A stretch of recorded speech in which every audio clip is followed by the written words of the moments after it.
Okay, I didn't actually intend for October to become a Satellatober month, but then between the BS Zelda video, and then the F-099 update, and then already having this video on the back burner, then I may as well just make a thing of it. So I guess, welcome to Satellatober. Or I don't know, that's the name I came up with. If you have a better name, feel free to suggest it. It's just the best I got right now. Anyways, in case you couldn't tell from that opening, today we're discussing another Satellaview game. This time BS Super Mario USA, the Power Challenge. Originally broadcast during 4 weeks in March and April of 1996, the game acts as both a re-release and sequel to Super Mario USA. Unfortunately, this game isn't fully translated. Specifically, we don't have an English translation or even a transcription of the audio from the original game. And I don't have the knowledge to do it myself based on the videos that we have online. This information wound up being extremely important for BS Zelda. However, I think I still have enough information to place this game onto my timeline even without it. Despite lacking most of the dialogue, I found text that seems to be the opening of the game.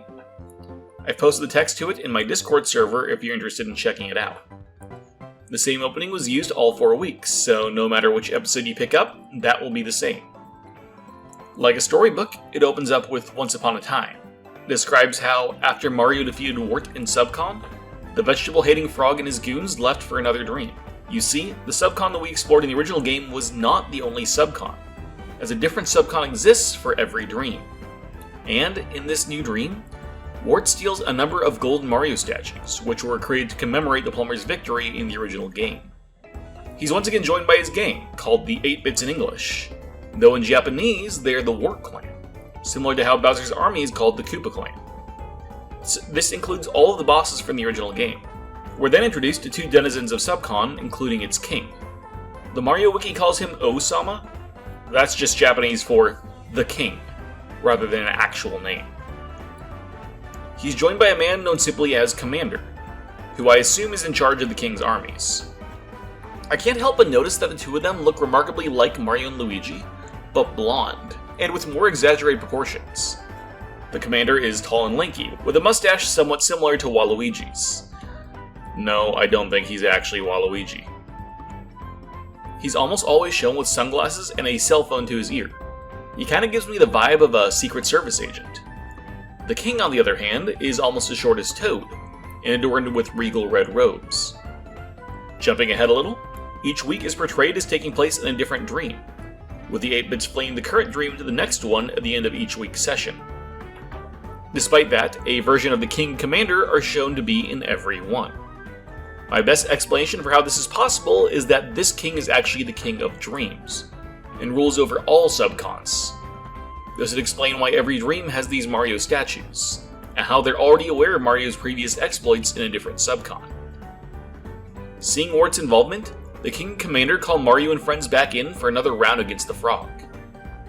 Once back in Subcon, Mario and friends manage to collect all the missing statues in each world, and then can fight Wart by entering any vase while in subspace. Each week has that same general structure, at the end of which Wart and his crew escape to yet another dream. Funnily enough, each dream has a copy of the Dream Machine room that Wart was fought in during the original game. So it seems to me that this location is a constant in subcons, maybe serving as its core. It would explain why that's where Wart goes every time he tries to take one over. They're significantly easier to find than the one in the original game, though. The first week, titled We the Super Birdos, takes place in World 1. The next week is Triclide Also Surprises, Secret of the Quicksand, in World 2. Week 3 is in World 4 and is called Fry Guy the Sea of Ice. The fourth and final week, titled Wart's Trap, Watch Out Super Mario Bros., takes place in World 5. That title seems to imply some kind of plot for that episode about Wart trying to ambush the Mario Bros, but we don't really know about that in English, so I can't really speak to it. At the end of each broadcast, art is shown of what the next world will look like, with the exception of the last session, which instead shows an injured Red Birdo thinking about the denizens of Subcon. This implies to me that, after the failed trap, Wart and his goons gave up on continuing the war. Wart presumably ran off to another dream. Maybe that of some kind of ocean god? Your mileage may vary on whether or not you actually accept that one. The only one of the 8-Bits that we really see anywhere else is the Pink Birdo, who obviously goes on to appear in a number of later Mario games. Now this is our last trip to Subcon by that name. However, we do return to Dream World in both Mario Party 6 and Mario & Luigi Dream Team. Despite those worlds not being given the name of Subcon, they're probably all the same plane of existence. Actually, Dream Team is interesting because it shows that regular people can be brought to Subcon in two ways.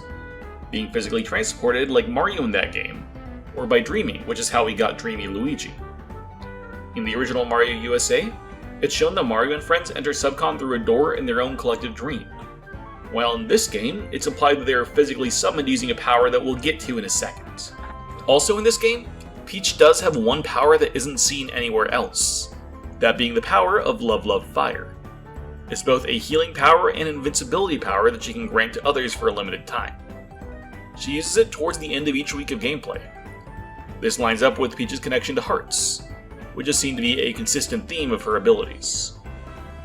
There's one more thing to mention about this game that I actually thought was really interesting. When talking about summoning Mario and his friends, the commander mentions using the power of the stars to protect Subcon. Now if you watched my BS Zelda video, that may sound a little familiar to you. And that's because the power of the stars is also how the hero for that game was summoned at Hyrule. I wonder if this has something to do with the greater lore of the Satellaview games? Or some greater star power connecting all those titles? I really need to play Satellawalker and see if it's mentioned there too. Of course, that could also be referring to the power of the Mushroom Kingdom, which has all sorts of star power, from the Star Men to the Power Stars to the Star Kids. I could definitely be overthinking this whole star situation. I guess we'll just have to wait and see. Looking at the timeline, obviously this has to go after Super Mario Advance, since it's a sequel to that game. I also want to place it before Birdo's next appearance, since it seems like she spent the whole time between Mario Advance and the Power Battle traveling with Wart. This would then place the game before Super Mario RPG, which is currently her next appearance in the timeline. And that's it for this video. For a glorified remake of a Famicom game on this Satellaview, this game is a lot of lore. If I had a nickel for every time I said that, okay, well, you know the rest. Thanks for watching, and I'll see you next time.